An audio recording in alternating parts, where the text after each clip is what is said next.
Depuis le camp climat où 600 personnes sont venues se former pour monter en puissance, je te propose de découvrir les coulisses d'une action de désobéissance civile de masse, autrement dit la non-violence en action. Je m'appelle Vincent Verza et tu regardes le vlog des gens qui se bougent.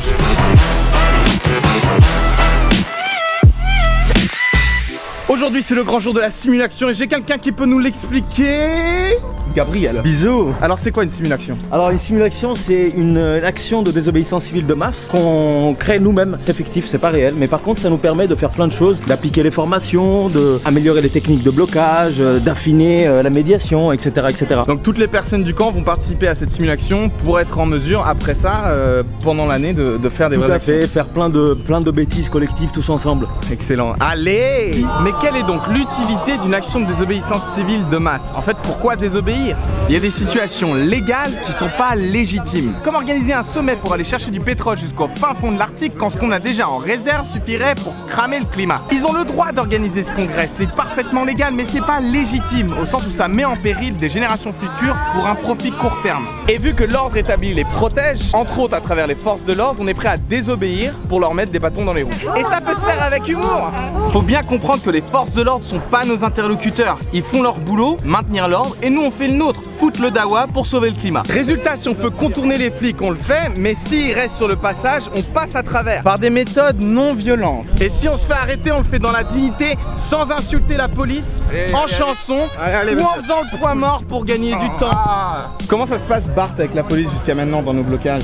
Mais en fait, quelles que soient les actions qu'on ait menées, ça se passe plutôt bien et en particulier par exemple au sommet de Pau, malgré le fait qu'ils nous aient gazés, à la fin ils chantaient nos slogans et les relations étaient quand même plutôt bonnes. Bah, même la police nous kiffe quoi. Merci la police. Parlons-en de l'organisation. Rien n'est laissé au hasard. On a toujours une longueur d'avance sur la police parce qu'on est vachement mieux organisé qu'eux. Là où la police fonctionne de manière extrêmement verticale avec un chef de peloton qui décide pour tous les autres, on a beaucoup tendance à fonctionner de manière beaucoup plus horizontale avec des groupes affinitaires. Dans un groupe affinitaire, on regroupe des gens qui sont prêts à prendre les mêmes risques. Et on fonctionne aussi par binômes. Des binômes qui sont prêts à se soutenir dans l'action et à décider pour eux-mêmes comment agir. Chacun décide ce à quoi il est prêt. Alors t'as des oufs qui sont prêts à se faire gazer et encore d'autres qui vont simplement chanter des slogans à l'extérieur qui vont être entendus de l'intérieur. Si t'es un fan de grimpe, grimpe! Si tu aimes faire de la musique, tu fais de la musique. Tu peux aussi être porte-parole, porter la parole de tout le mouvement. Et il y a aussi clairement une place pour tous les vidéastes d'action parce qu'en étant là, il permet de multiplier l'impact de l'action et aussi de protéger les activistes. S'il n'y a personne qui filme, la police se sent beaucoup plus libre de faire des saloperies.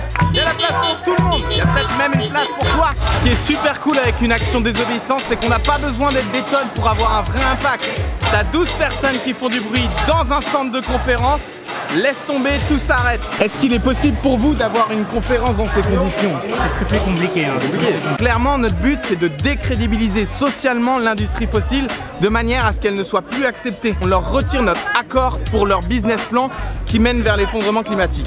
Il y a un vrai enjeu stratégique en France. Il y a une fenêtre des possibles dans laquelle on va pouvoir s'engouffrer et pour ça, je suis avec Pauline. Est-ce que tu veux bien nous dire en quelques mots sur quoi on va pouvoir appuyer en France pour faire avancer l'enjeu climatique? Il y a le président Macron qui essaie de faire une place sur la scène internationale en tant que leader climatique. Il y a eu beaucoup de discours et maintenant c'est l'occasion de passer à l'acte concrètement. Ok, on va appuyer sur sa com, l'utiliser contre lui pour lui dire c'est maintenant qu'il faut bouger. C'est ça, c'est la pression citoyenne qui peut faire transformer les paroles en actes. Et on peut le faire suffisamment fort pour que la France se lance dans la transition écologique et sociale, mais pour ça on va avoir besoin de toi.